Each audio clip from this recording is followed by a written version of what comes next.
It seems to me that everybody in the Democratic Party wants to just look forward.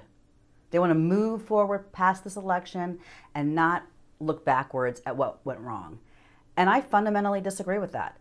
Look, if you've ever accomplished anything great in your life, like if you've started a business, if you have ever been in sports, if you've ever mastered an instrument, you know that you have to look at your failures and where your missteps are so you can identify them and work on them to make significant changes. That is literally the only way you get better, by looking at where you went wrong. Everybody knows, every major sports team goes back and looks at the game tapes. So not going back and identifying where we went wrong is not the way to move forward. We need to look back. And in this episode, I'm going to tell you why I think Joe Biden would have won, and the Democratic Party and the celebrities and some of those podcasters out there are the ones who screwed up. All right, here's my argument. I don't see how any politician, any candidate would have been able to go to the American people and effectively argue that they're better for the economy and that they're the ones who have the answers. And here's why. Because if you say, well, like Kamala Harris did, and I think she was right to do that, to this, if you say, well, look at Joe Biden, look at all the things he did that was great, and yes, I would do things differently, which was her approach. And honestly, I do think it was the right approach. It was the honorable approach. But that approach leaves her completely open to say, well, you clearly don't understand the American people and that they're hurting. Joe Biden could have made the case. But if he didn't, he's the only one who could have or could not have done that. Nobody else could make the case for him. Because either A, they'd have to say what Kamala Harris said, which, I want to repeat. I think she did it the classy way. I think she did it the right way, was he did a lot of great things. We had an incredibly successful 4 years, and this is what we did right. But I'm going to be a different president, and these are the things that I want to carry on. She made an incredibly good case. The problem is that the case that was made against her in the media and the misinformation and disinformation is that A, she's not feeling the American people because she's not acknowledging how unpopular this presidency is at that time, and she's not acknowledging that people are hurting.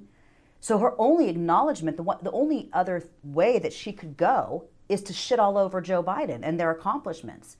It's a lose-lose situation. Nobody could have gotten through that. And if it was Pete Buttigieg or Gavin Newsom or whomever, nobody could highlight the accomplishments and also crap all over it, right? The only person who can make that case is Joe Biden. Joe Biden is the only person who can go out there and say, this is what I did, this is what I accomplished, this is how it's going to benefit you, and then all of the Democrats mirror those same sentiments and go out and echo those same accomplishments, and they go out and they say it over and over again, and people would have listened. Joe Biden's been in this game for 50 plus years, right? They know him. They don't know who Kamala Harris is. Look at Jimmy Kimmel. Let me watch Jimmy Kimmel live, like when he goes out on the street and talks to people. Now, I get it. He probably talks to 100 people, and the 3 dumbest ones are the ones that they put on there.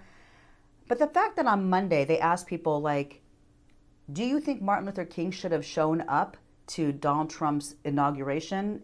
And do you think that that was bad of him not to do it? And even black people didn't know that Martin Luther King Jr. is dead, or didn't know who he was. I mean, they even brought up Rosa Parks. Now, I don't know if that's bullshit. I really don't.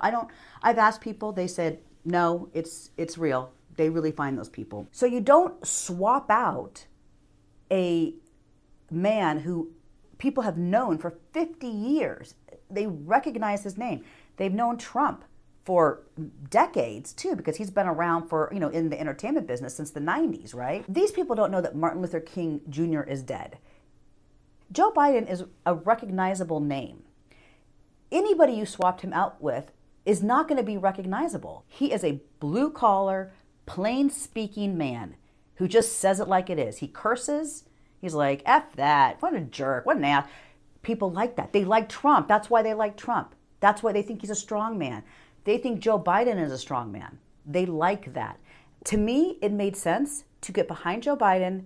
He had a great team in place. Why mess that up? I mean, they were doing a lot of really good work, and they had just reached a pinnacle part of their work where they could really start going the next 4 years and doing some really amazing things because they had gotten everything back to normal and then some. He would have gotten the blue wall. He would have gotten all of those union guys. He would have made it happen. 100%. Now, would he have done it with all of those assholes constantly coming out against him and undermining him? Maybe not. But if they had gotten behind him like they do on the Republican side, he would have won. I 100% believe that in my heart of hearts. I believe he would have set up Kamala Harris for a successful 2028 run, and I believe he would have stepped down and given her at least a year as the president and had her sworn in. So if she did not win, if something happened, she would have been the first sitting female president. I believe he would have done all those things. And I believe that the Democratic Party effed us over. I really do believe that. So I get that people say, let's look forward, not backwards. I call bullshit on that. We need to look back. We need to understand what happened and how the Democratic Party keeps manifesting their greatest fears. They're so afraid of what's going to happen that they create it, right? It's like you need to stay strong. You need to listen to people. You need to listen to the grown-ups in the room. And Joe Biden is always the grown-up in the room. He's been around longer than anybody. He knows and understands these things. Yes, at that moment in time, Joe Biden was wildly unpopular. He had been. He'd been unpopular because for a lot of different reasons.